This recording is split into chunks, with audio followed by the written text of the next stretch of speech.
T-minus 3, 2, 1, 0.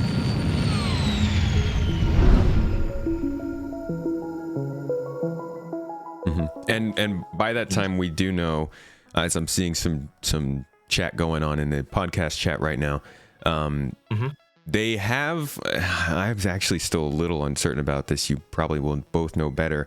They have talked about how you won't be able to buy ships once the game goes live, per se.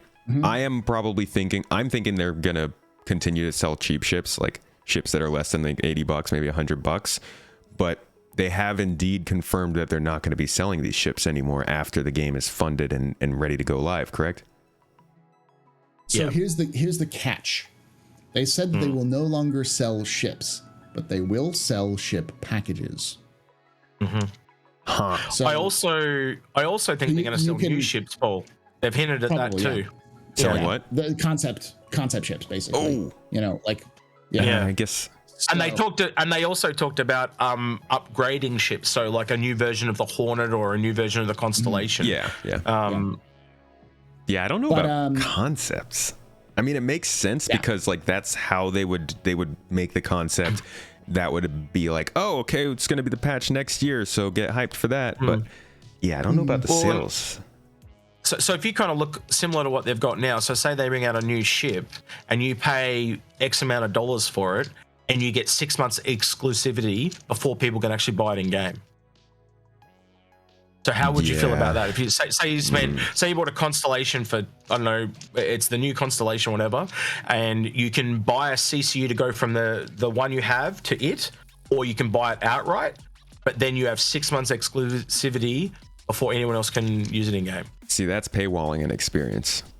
That's something I've always thought they would be good at. Hey, we're not going to charge you a subscription. We're not going to make you pay for DLC. We're using this crazy funding model because it allows for everybody to experience everything. That kind of goes against that, in my opinion. I think they will charge for DLC, won't they?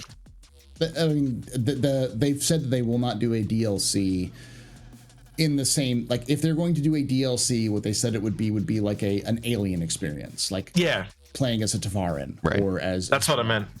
Yeah, but they don't want to do DLC in the sense, and one thing I am worried about is CIG doing this thing where a ship is in concept, they sell a ship in concept, and it comes out from concept, and then it's only the people who paid for it get it early on, and like that, because to me that's like, okay, so then they have exclusive rights to use it for 3 months. That's bad for gameplay. It's bad for the community. It makes much more sense to make it available for everyone.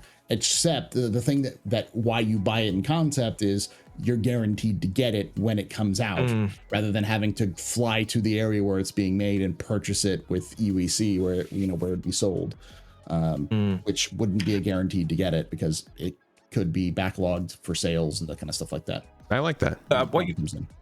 What you were saying there about that DLC, the actual word usage they used back in the day was expansion pack. They actually used expansion pack. They didn't use DLC. So we're talking like traditional, those of us that are old enough to remember expansion packs. Oh, come on now. I played games back in the day. Yeah. No. I just meant there are some younger people here that have never seen, like I've got a younger brother. He's never seen an expansion pack. All he knows is DLCs because he was never old enough to remember them. And you don't see expansion packs much these days. Let's be honest. There's sequels and DLC that you don't really get expansion packs anymore. Yeah. Well, I definitely am hoping that we see a straight, because like I was just getting at before, it's all very complex. Like they made it super complicated. Part of that's by design, the CCU things and all that. Part of that is just them making different caveats for different types of funding. But I really do hope that they simplify it once the game goes live, and they're not trying to pull this "so you paid money, you get it first" kind of thing. Imagine a feature. Right? Imagine they're releasing a patch, and this is like some big new patch, kind of like how they're phrasing Pyro to be, but instead of just a star system, it's like, let's say it's base building, right? And then they're like, okay, this is the base building patch. It came in after the game went live, but if you buy the Pioneer, you can build bases exclusively for 6 months. That would suck. Yeah. what you were saying too about the website and stuff, we actually did go over that with Sandy, by the way. After we interviewed her, me and Alga talked to her for probably about another half an hour, and we broached a few topics that because we haven't talked to her in a few years, and we just said, do you mind if we go over some stuff with you that we think you should look at? And she's like, yeah, sure, I'd love that feedback, because she knows Alga and I are like kind of hardcore fans, and so she doesn't get chance because of COVID and that she hadn't had a chance to talk to anyone in quite a while on that regard. So we went through a few things, and that was one of the things we went over was just how complicated the whole CCU system is, the website, streamlining it for new people. Things we even said things like all ships just if you pay money, they should just come with LTI. Simplify it outright. Why is there like 10 different insurance systems and all this stuff? You're funding the game. Yeah. Like, just give it to them. It's not that big a deal. Maybe it is. I don't know. I'm not making the game.